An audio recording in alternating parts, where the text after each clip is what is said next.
Yeah, about 10 minutes left.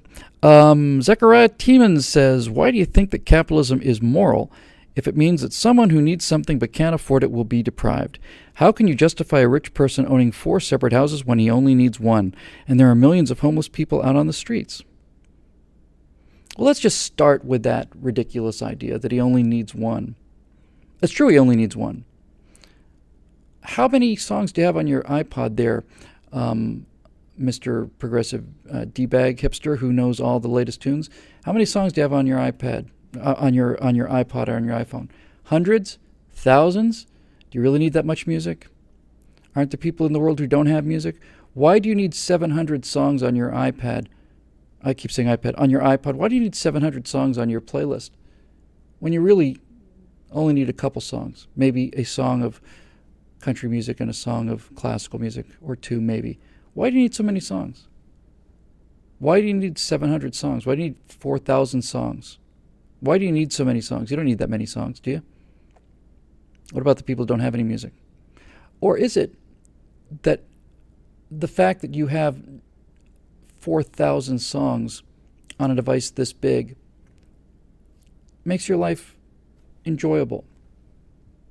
Is that why you have 4,000 songs, young hipster, who's sitting in Starbucks on an Apple computer crying about capitalism? Is that it?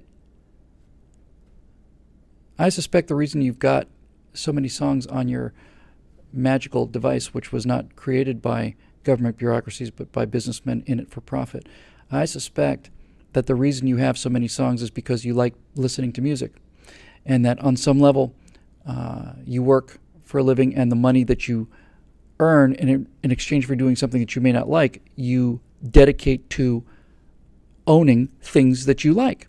In this case, it's tunes. Maybe it's 99 cents, but no one's telling you when you've had enough music, right? No one says, hey, you've had enough music. No more music for you. The money that you would have spent on iTunes this month, off to the poor it goes. You don't get to tell people when they've had enough of anything. People have a right to whatever they want to do with the money that they make on their own, because money is not an independent thing like bread or something. Money is simply an exchange for the work that you've done. So if you sweat or you think or you work or you get up or you do something unpleasant that you didn't want to do and somebody gives you money for it, you've already paid for your end of it. That's yours. You've already paid. They don't usually pay you first and do the work later. Occasionally they do. That's why Hollywood's so corrupt. But basically, you've already done 2 weeks of labor as a telephone lineman, or 2 weeks of labor as a dishwasher, or two weeks of labor working at Walmart, and then they give you money. And you've already earned it. You've paid for it. You've sweat for it. It's yours. What you do with that money is your damn business and nobody else's. Nobody else's. Money didn't come from the money fairy. Money didn't come out of the ground and you stole stuff that belonged to somebody else. If you have more than somebody else, you're either working harder or longer, or you have a skill set that somebody doesn't have. And that other person can get a skill set. Maybe not the same skill set as Ben Carson, but a better skill set than they have now. They don't do it, though. So when you say somebody's got too many houses, ask them how many songs they are allowed to have. Ask them when there's too much music in their iPad. I keep saying iPad. What the hell's the matter with me? It's because I don't have an iPod. I have an iPhone. When you've had too many devices, when you have too much music in your devices, let me know. How many video games are too many games? When do we know that you've had enough video games? Do you have already a video game on your Xbox? Yeah? Well, what do you need another one for? Why do you need a second video game? Why do you need a second video game console? Nobody asks these questions, do they? Because if you ask a teenager or somebody who says you've got 4 houses, you only need one, you've got 40 video games, you only need one. In fact, you don't need any video games. So why do you have more than one? Why didn't you spend the money for the additional video games and give it to poor people? Why didn't you do that? Why? Why didn't you spend the money that you spent on iPhone or iTunes downloads? Why didn't you give that money to poor people? Why? Is it because the entire idea of being human is to make a sacrifice in exchange for pleasure? Isn't that basically what consciousness is, right? Of course it is. And all these progressive swine want to do is they want to demonize people who make different choices than them. It's not even that progressives voluntarily are these sort of ascetic kind of hermits who do these things Because even then, they'd still have no right to tell a guy who works hard that he has to give up his house. But they don't have that kind of discipline or that kind of integrity. They spend their money on themselves and get as many of the things as they want. They just don't like it when other people spend their money on other things, especially when they have more money than they do.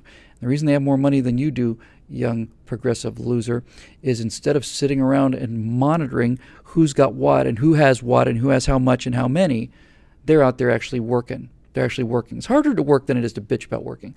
There's a line I had that I never really thought of before, just kind of came to me in the moment in Dallas. But basically, it's much easier to tax a business than it is to run a business. And if you understand that, that's all you need to know about progressives. It's easier to take somebody else's stuff than it is to go make your own. Much easier. Much easier. Does anybody think Barack Obama would be traveling around in a 747 if he had to go out and earn the money to pay for a 747 on his own? I know some wealthy people. I know some extremely rich people. I have heard of people that have an A380, but I've never heard of anybody that had a 4-engine jumbo jet at his disposal, let alone 2. So how does Joe Biden, who not only couldn't run Walmart, but couldn't run a Walmart, how does he get to travel around in limousines? Joe Biden's never paid anything in 40 years. Never reached for his wallet in 40 years. How did he get to do it? It's easier to take other people's money than it is to make your own. It's easier to commandeer it. And that's what they want to defend. They want to defend the idea of stealing other people's money. And so finally what you're really left with is this. You're ultimately left with this idea about capitalism. Well, if you have the ability to get rich, then some people are going to get richer than others. Yes, that's true. But everybody is better than they would have been before. They're better off than they would have been before. I know I repeat myself sometimes in the show, but we've done 79 of them. You're going to have to cover some of the ground over again. Some of you haven't heard this before. There's a thought experiment that I like very much, and I think we'll probably call it here. And I like it very much. I came up with this on my own. Let's say that you work in an insurance company, and let's say that you're in a cubicle along with 100 other people who work for the same insurance company, and let's say that you've been there 25 years, and let's say that on a Friday, at the very end of the day, the president of the company walks up with the chief financial officer and says to you, Bill, can we have a moment of your time? And you think, my God, what have I done? And the president and the CFO quietly lean in and say, Bill, you put 25 years of hard work into this company, and we've been watching and we knew it. You've taken your pay and you've been great, and you've done everything we asked you for. You stepped up. You did more than was asked of you. You've made this company a big success. We're very, very proud of you. We've noticed, even though you didn't think we have. So in exchange for the hard work that you've done, which we've already paid you for, we would like to present you, with the taxes already paid on it, a check for $100,000 as a small token of our appreciation over the years. And somebody hands you a check for $100,000 that you were not expecting in the least. It's not like this money is spent. It is an absolute 100% total, genuine windfall. It came out of the sky. And they shake your hands and they walk away, and you're left in the booth. What do you do if you said, what would you do if you suddenly had a check for $100,000 that you weren't expecting? What would you do? You'd instantly start to think about all of the wonderful things you could do. My God, $100,000, tax paid for already, mind you. What could I do? Well, I guess I could pay off all my bills and never have to worry about those things anymore. And I could get a nicer car, or maybe the car I always wanted, or I've always wanted to take a trip around the world. I put the money into my kids' vacation or holidays or education or whatever. And you sit there filled with joy because of all the things you're able to do with this newfound wealth that you didn't have before. Now to the point. So you get up from your little cubicle in your insurance company, and you walk out into the middle of the floor, and you say, everybody, I don't mean to brag, but I just have to share this with somebody. I can't believe what happened. What? The president of the company and the COO came over and told me that as a result of my hard work, he just gave me a check for $100,000. Do you believe that? Isn't that great? And everybody looks at you and they said, he was just here with all of us just a few moments ago, but he gave all of us a check for $500,000. Now you're at the place where progressives spend all of their time. Because me, as a conservative, I spend my time 10 seconds before that announcement is made. I look at gains and wealth and opportunity as a net gain for me. How much better off am I relative to where I was just a few minutes ago. But when you find out, well, just think about how that makes you feel, because we all feel this way. We're not immune to it. I just got $100,000, and everybody else says, well, we all got $500,000. Now where are you? Are you in a place of happiness and joy? No, you're not. You're no longer thinking about what you could accomplish with that $100,000. You're no longer thinking about all the things you could buy with that $100,000. What you're thinking about is what you could have bought with $500,000. That's what you're doing. You're wondering why you didn't get the $500,000. And all of that pride that you felt a few moments ago when somebody said, here's an extra $100,000 for all the work you've done. Now all of a sudden you're filled with anger and envy and shame and resentment and all of that stuff. How come I only got $100,000? How come Susie, who comes in late, who's an absolute idiot, just complete moron? I do half of her work anyway. She gets $500,000, I only get $100,000. What kind of fair is that? Dave's an alcoholic. He sleeps at his desk. He gets $500,000, I only get $100,000. And listen to the language that you start to use. I only get $100,000 that I wasn't expecting before. I only get $100,000. That's how it works. That's envy. That's covetousness, as Amendment 10 points out. Covetousness, I suppose is the word. That's the human heart. That's the human condition. That's why we're fault-driven, flawed creatures. That's why we're not angels. That's why we can't be trusted to do the right thing, because that gene is built into us. There's a reason for it. It's there. Squirrels have this reaction. Everybody has this reaction to unfair distribution of wealth and resources. And to cap this off, let me tell you why this works. And this is why progressives continuously fail to understand what we believe, and they cannot for the life of us understand why we would not be envious of people having more than us. Here's why. It's because it's a gift. It's because it's unearned. It's because it's unrelated to output. That's why people are envious.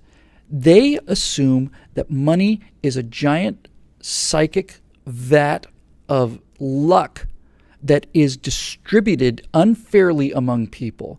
And because it's not earned, because it's just the luck of the draw, if this guy has 4 houses, I'm envious of him because he got something for free that I should have gotten an equal share of. They don't understand that the reason he's got 4 houses is because he works harder than you. Now, some people say, are you trying to tell me that an exec works harder than a person who scrubs toilets 10 hours a day, 12 hours a day? On some level, maybe they don't. But they certainly work more valuably. They create more wealth than a person who scrubs a toilet. And a person who scrubs a toilet 10 hours a day are not the kind of people, generally speaking, who are filled with resentment and envy. By the way, a guy who scrubs a toilet 10 hours a day, and that's all he knows how to do, if he's very, very good at scrubbing his toilet, I'm not about to say he's going to get rich by scrubbing toilets, but I will tell you that if he's a guy who scrubs toilets and he has a little bit of the same kind of vision that the guy with the 4 houses has, he can say to himself, I do an excellent job with janitorial services, and there's a need for excellent janitorial services in the world today. So even though all I know how to do is scrub toilets, I'm going to find somebody who knows how to set up a business, and we are going to set up a janitorial service that's going to provide excellent janitorial services at a low, reasonable price, and we're going to be reliable, and we're going to be clean, and we're going to be friendly, and we're going to be price competitive, and that guy's going to be a millionaire, that guy who's scrubbing toilets. He's going to be a millionaire. But back to the thing. Because it's a gift, that's why people envy it. Here's a gift for $100,000. Woohoo! Everybody else got $500,000. What? If it had been based on merit, then you would have said, okay, I got $100,000 for free. That no good for nothing Johnson got $500,000, but Johnson does come in every day at 6, and Johnson does stay till 9:30 every day, and I do hear that Johnson comes in on weekends. I came in on weekends twice in the last 10 years, and both times Johnson was here working. Johnson does, in fact, put in these insane hours, many more hours than I'd ever want to. Johnson's a workaholic lunatic. He doesn't even have a life. But if it was based on that kind of merit, you would be able to understand that Johnson got more money than you because Johnson works harder than you do. You'd be on some level okay. It would have a certain justice to it. But the reason people retch when they hear you were given 100 grand, yes, we all got 500 grand. Now, you not only have the lack of resources that everybody else had, you're no longer comparing to what you were, you're comparing to what other people have or what you could be doing. But then there's also a negative connotation attached to it, right? You got less than everybody else because you're not good as anybody else. There's something they don't like. Maybe people don't like you. Is that why you only got 100 grand? What did I do wrong? See what I mean? But the point is, people can make themselves sick over being $100,000 richer than they were 5 minutes before. And this is the essence of envy, and it's the essence of progressivism. It's the looking at what other people have rather than looking at what you have. How are you doing? And poor people in America are richer than 93% of the planet. Am I supposed to be ashamed of the fact that the poorest Americans are richer than 97% of the rest of the planet? Am I supposed to be ashamed of this? I'm bloody proud of it. Am I supposed to be ashamed of the fact that the poorest Americans' biggest health problems they have is obesity? There've never been fat poor people before America. And am I supposed to somehow have a problem with the fact that that maybe rich people have some amenities that most people have? I don't know what the percentage is now. I looked it up about 10 years ago, not even 3, 4, 5 years ago. But it's something like 97% of all Americans have air conditioning and 93% of poor people have air conditioning. It's those kind of numbers all the way down the board with refrigerators, cars, cell phones, everything else. Look, 100 years ago, as I like to say, when I'm on the road, if I went to an event 100 years ago and I was the richest man in America 100 years ago, I'd show up in a carriage with 4 horses on it, probably 2, 4 if I wanted to show off, and if I was really trying to make a big impression, I mean a major impression, I might show up to an event as the richest man in America in a carriage drawn by 8 horses. Today, I am a long way from being the richest man in America, but everywhere I go, I'm in a carriage drawn by 360 horses. My life is in every way better than the richest American who lived 100 years ago, and so is the poorest American. The poorest American today lives a life that's infinitely better than the richest American 100 years ago. How can you say that? Well, I'll tell you how I can say it. Poor Americans today have air conditioning. Rich Americans 100 years ago did not have air conditioning. Poor Americans today have electricity in every room and running water in every room. They have toilets in every room. Most rich people didn't have that 200 years ago. 300 years ago, certainly none of them did. Right? And so on, and so on, and so on, and so on, and so on. But the poorest American today, if he has a toothache or needs a root canal or whatever, he will get dental care, whether he may not end up paying for it, maybe just comped him. But he will have Novocaine, and he'll have antibiotics administered to him, and he'll have x-rays, and all these other things that he's going to get. Doesn't matter how much money he's got, because if he's sick, he's going to be treated in America. You don't leave guys out on the street with broken limbs. You don't see it because it doesn't happen. So the poorest American today gets the kind of medical treatment that the richest American 100 years ago could not possibly imagine. So when people say to me, well, gee, Bill, you got all these privileges, it's like, first of all, I didn't inherit any money from anybody, number one. Number two, if I had, it would have been somebody else's work that was being passed down to me.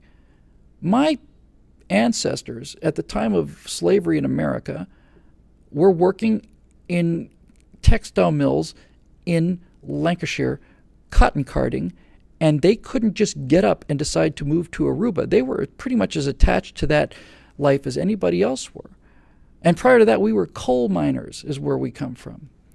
Right? So I'm not a coal miner today, not because of the luck fairy. I'm not a coal miner today because my grandparents and great-grandparents decided to work harder than they needed to as coal miners and textile workers to get their children educated and to give them this white skin privilege, which is nothing other than an attitude. It's an attitude. It's the attitude of planning, delayed gratification. It's the attitude of investing in things now so that you get more of a benefit later. All of this stuff, this is what it is. It's nothing, and it's not restricted to white people. It's not restricted to males. It's not restricted to anybody. It's available to all. And this is why we're conservatives, because we understand the truth of this. It's just that simple. So would I rather live in a country where everybody else gets 500 grand, but I get 100 grand? Absolutely. If I were to say to you tomorrow, would you take a check for $100,000 if it meant that everybody else in your office got a check for $500,000? If you don't take it, there's something wrong with you. I mean, there's something emotionally and wrong with you. But there are people out there, and we all know them, there are people out there who would say, who are so filled with envy and loathing and resentment. There are people out there where if the deal was everybody takes the check or nobody gets the check, there are some people out there who would be so appalled by the fact that other people were getting 500 grand and all they got was a measly 100 grand that they'd tear that check up. There's some people like that. They call them progressives. They're small-minded, small-hearted, venal, nasty, envious, tiny little people with rotten, constricted, shriveled little emotional cores that cannot handle other people's success and only look at what other people are doing rather than whether or not they're doing better than they were before. Because if you look at whether somebody's doing better than they were before, capitalism's the way to go. Churchill said capitalism is the unequal spreading of wealth and socialism is the equal spreading of misery, something along those lines. There you go. But some people would rather all be sitting in the mud than have a nice house and look at somebody who had a better house. Final thing I'll say about this one thing, and we're done for the night. I'm going to mangle this too. There's an old Russian proverb, and the Russians ought to know because of all the people that have envy built into them. It's the Russians, and it's because the Russians have had so little mobility. Hard work has been... it won't do you any good in Russia or the Soviet Union. But apparently it's an old Russian proverb, and it says all you need to know. And again, I'm going to mangle it a little bit, but you get the gist of it, right?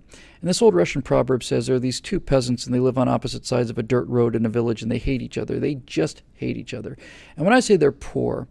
They're sticking a sharp stick in the mud, and they're dropping in seeds, and they're just living in the muck, and they're barely able to grow enough shriveled potatoes to get them through one more frozen winter of misery, and they're covered with fleas and ticks and parasites, and life is hell. Life is hell.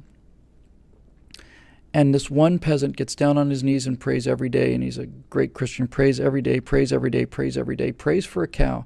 Just prays for a cow, so the cow, give him milk, give him cheese, the cow can pull a plow. Prays for the cow, prays and prays and prays. Finally, one day, there's a shaft of sunlight, and this guy gets a cow. So now the other guy's across the street, and he sees that his neighbor's got the cow. So he gets down on his knees and prays every day and prays and prays and prays and prays and prays and prays and prays and prays and prays. Prays just as hard as that other guy did. And finally the archangel Gabriel appears and says, you have, through your dedication and holiness, earned yourself one wish. And the second peasant says, I want you to kill that man's cow. And that's it, right? That's it. That's all you need to know. I want you to take away their prosperity because they've got more than I do, and I don't want to work for mine. You got to turn this around on people. They're not morally superior. They're morally inferior. They're weaklings, and they're lazy. They're lazy. They're lazy people, and they envy other people's stuff because they don't have the guts, the gumption, the hard work, the talent, the drive, or the sheer, plain discipline to get up and work hard enough to get their own stuff. I don't ever worry about how much money somebody else has. I worry about how much money I have, and if I want to live in 4 houses, I don't try to say that guy can't live in 4 houses. I say, what do I have to do in order to live in 4 houses? If that's really what I want, what do I have to do? That's it.